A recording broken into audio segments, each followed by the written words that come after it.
అన పౌచ్ను కోల్పోయిన కంగారు, కనిపించని పౌచ రహస్యం.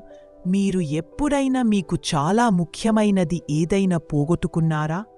అయితే ఎండబడి ఉన్న ఔట్బ్యాక్ మేడోలో ఉండే ఆనందంగా ఉండే చిన్న కంగారు కాయ కథ వినండి. కాయాకు ఉన్న పౌచ ఒక మాయపెట్టెలాంటిది. అందులో ఆమెకు ఇష్టమైనవి అన్నీ ఉండేవి. రుచికరమైన స్నాక్స్, మెరిసే చిన్న రాళ్ళు, కొన్నిసార్లు ఆమె నిద్రపోతున్న చిన్న పిల్ల కంగారు కూడా. ఒక ప్రకాశవంతమైన ఉదయం కాయ కొత్త రోజును పలకరించేందుకు బయటకు దూకింది. అంతే, ఆమె ఒక్కసారిగా ఆగిపోయింది. తన పొట్టవైపు చూసింది. ఆమె కళ్ళు పెద్దవయ్యాయి. అది కనిపించడం లేదు. అక్కడ ఏమీ లేదు. కాయాకు చాలా భయం వేసింది. ఆమె చుట్టూ గబగబా దూకింది. ఎవరైనా దొంగిలించారా? నా స్నాక్స్ అన్నీ పోయాయా? అయ్యో, నా చిన్నపిల్ల కంగారి ఎక్కడికి వెళ్ళిపోయిందో అని వణుకుతున్న గొంతుతో ఏడ్చింది.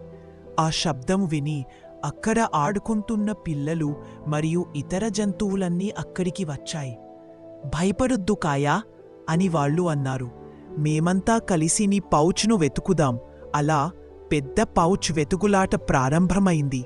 మీరేమనుకుంటున్నారు? ఆ పౌచ్కు ఏమై ఉంటుంది? అతి నవ్వు తెప్పించింది. అమ్మో, పౌచ్ ఎక్కడుందో? కాయా పౌచ్ కోసం అందరూ ఎక్కడెక్కడో వెతకడం మొదలుపెట్టారు.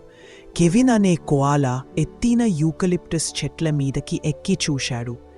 వాలి అనే వాంబాట్ నేలపై ఉన్న ప్రతి అంగుళం వాసన చూశాడు.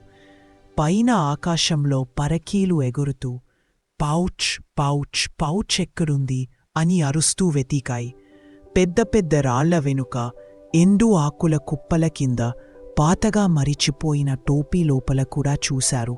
అందరూ ఇంక దొరకదేమో అని అనుకునే సమయంలో అకస్మాత్తుగా కాయ వెనుక నుంచి ఒక చిన్న నవ్వు వినిపించింది. అది ఆమె చిన్న పిల్ల కంగారు. అమ్మా అని చిరుపాటగా అన్నాడు. నేను నీ వెనుక మీద ఎందుకు కూర్చున్నాను? అందరూ ఒక్కసారిగా నిలిచిపోయారు. కాయా నెమ్మదిగా తల తిప్పి చూసింది. అదిగో అక్కడే ఉంది. ఆమె పౌచ్ నిద్రలో దూకుతూ ఉండగా పూర్తిగా వెనుకకు తిరిగిపోయింది. కాయా చెవులు ఎర్రగా మారాయి. అయ్యో అని అంది. తర్వాత పెద్దగా నవ్వేసింది. అందరూ కూడా నవ్వారు. ఆ ప్రాంతం మొత్తం ఆనందంతో నిండిపోయింది. కాయా తన చిన్న పిల్లను గట్టిగా కౌగిలించుకుంది. ఇకపై అని నవ్వుతూ అంది, భయపడకుండా ముందు బాగా చూసుకుంటాను. చూసినందుకు ధన్యవాదాలు. ఇలాంటి మరిన్ని కథల కోసం టైనీ టాడ్లర్ టైమ్స్ ఛానల్ను సబ్స్క్రైబ్ చేయండి.